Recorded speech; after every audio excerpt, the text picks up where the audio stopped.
Buenos días y muchas gracias porque en un día tan complicado como el de hoy, para mí que he tenido un evento urgente, el día que tampoco facilita mucho las cosas en cuanto al tráfico y sobre todo en las noticias importantes como el tema de Níjar, del tema del pantano, etcétera, pues agradecemos la atención de que nos hayáis prestado para que de una vez y por todas pongamos en su sitio a toda la gente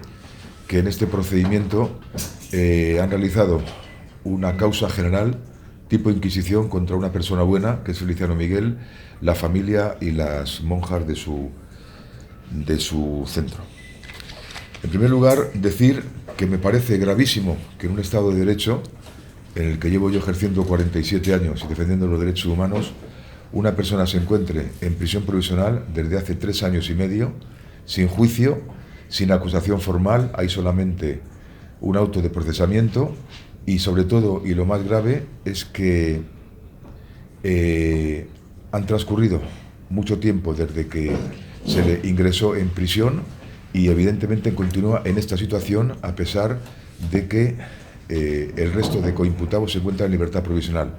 Bien es cierto que la Fiscalía y la acusación particular, que está silente y está sedante y quieta en este procedimiento, luego ya entraremos en quiénes son los personajes que ejercen la acusación particular, pues sigue manteniendo que hay más delitos contra a los que se le podría imputar porque no hay escrito de conclusiones provisionales, no hay acusación formal más que el procesamiento contra Feliciano Miguel. En este caso, yo he vuelto a recordar lo que decía Concepción Arenal, que si se escribiera la historia de las víctimas de la prisión, sería la vergüenza y de las más terribles acusaciones contra la sociedad. No se puede entender que el caso del 11M en 2 años estuviera ya el juicio celebrándose y que sin embargo este juicio está pendiente. Pero lo más grave, y es tan grave como el tema de la prisión provisional, que yo espero que se revise seriamente, es el hecho de que ha estado paralizado este procedimiento durante casi un año. Ha estado paralizado, mi compañera Carlota Garrido y yo nos desplazamos al juzgado de instrucción de Tui para entrevistarnos con la jueza de instrucción y la jueza de instrucción nos reconoció, y no estoy revelando con ello ningún tipo de conversación privada, nos reconoció que ella, que había estado de baja, pues había estado el procedimiento parado durante un año con una persona en prisión provisional, que no es baladí lo que estamos diciendo, y nos dijo que estaba puesto ya el procedimiento en marcha. Esto no es verdad, porque el mismo día, que si no recuerdo mal era el día 6 de noviembre del año pasado,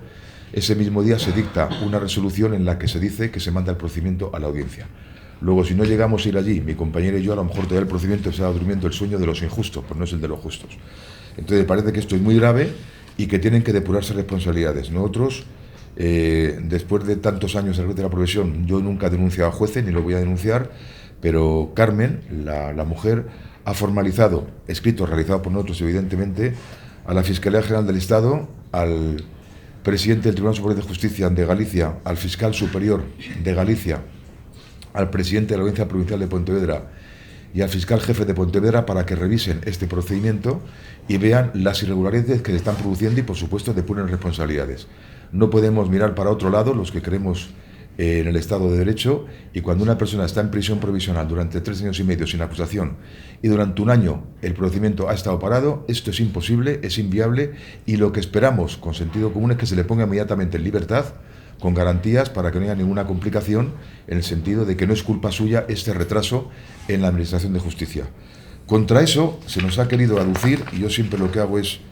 como abogado del diablo, pensar lo que se me puede decir de contrario, que pueda haber, si se le pone en libertad provisional, pues algún tipo de perjuicio para las fuentes de prueba, en el sentido, o para las supuestas víctimas, de que las presionen, los intimiden, etcétera. Esto es ridículo porque están en libertad provisional el resto de su mujer, los hijos, etcétera, y las monjas, y no hay ninguna complicación en cuanto que haya habido presiones sobre ninguna de estas personas. Entre otras cosas, porque Feliciano o Miguel, si fuera puesto en libertad, que espero que sí que lo sea, vendrá a vivir con su mujer a Coyoa Villalba, a Madrid, y se olvidará de Galicia, por lo menos en cuanto al tema judicial. Los delitos, luego, porque yo prefiero que se hable siempre en primera persona, y nosotros como abogados lo que hacemos es poner de relieve las inciencias y las irregularidades de este procedimiento. Los delitos por los que se le acusa son delitos contra la libertad sexual. Bueno, pues en estos delitos ahora hablarán bastantes de las perjudicadas. Ni hay ningún tipo de obligación, ni hay violencia, ni hay intimidación, y lo sorprendente, por no decir otra palabra mucho más fuerte, es que una de las monjas en este procedimiento que hablará posteriormente, Isabel, resulta que según el auto de procesamiento es una de las supuestas víctimas y no se le ha tomado declaración. O sea, no se puede entender como una... ¿Dónde está el informe que nos dieron? Que está absorbido por mí. Estas víctimas que supuestamente no les ha... Entonces, en este caso, el auto de procesamiento dice literalmente referente a Isabel: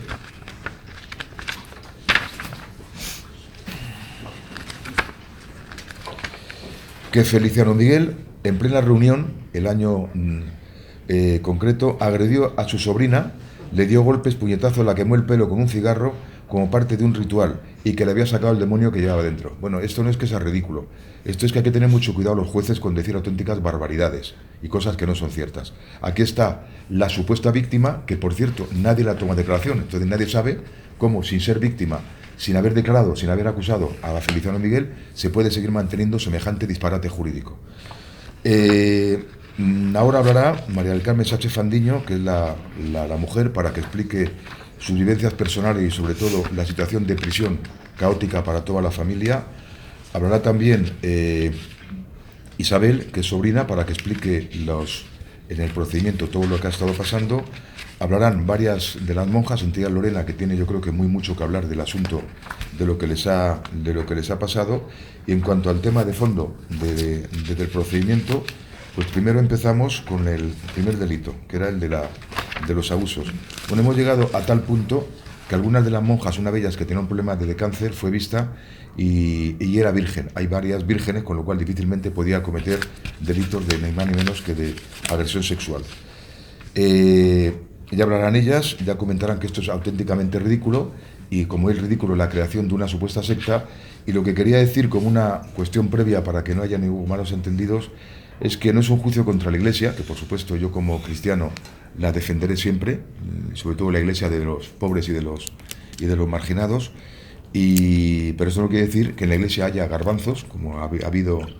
el obispo de Nueva York, etcétera, etcétera, garbanzos negros, que son lo mínimo, y en este caso, pues lo que ha habido es una actuación bastante sorprendente y cuestionable del capellán de la prisión de la Lama, luego entrarán ellos que le conocen suficientemente, y también del obispo de Tui, que en fin, con una conducta bastante vejatoria sobre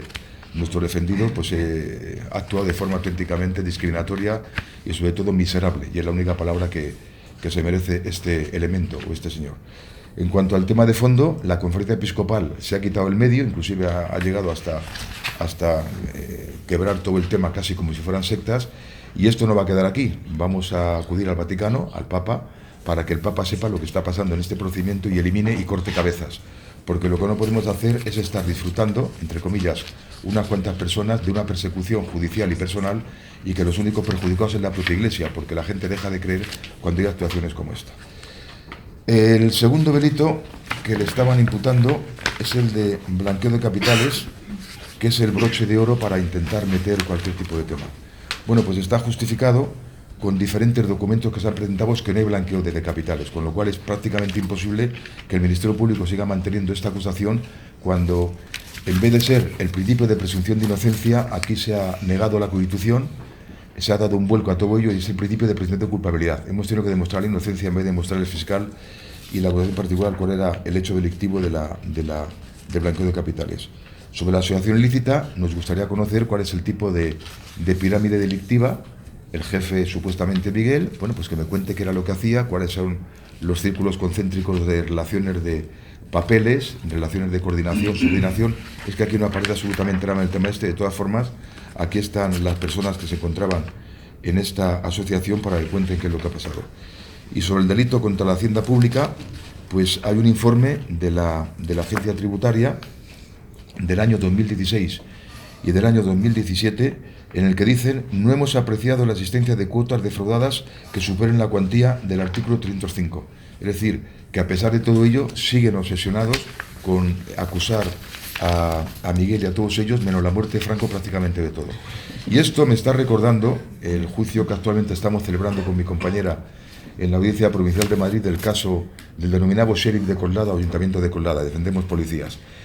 Estos policías han estado presos 6 meses en prisión preventiva y el Ministerio Público, que tiene todo mi respeto porque ha actuado de forma absolutamente honesta, ha visto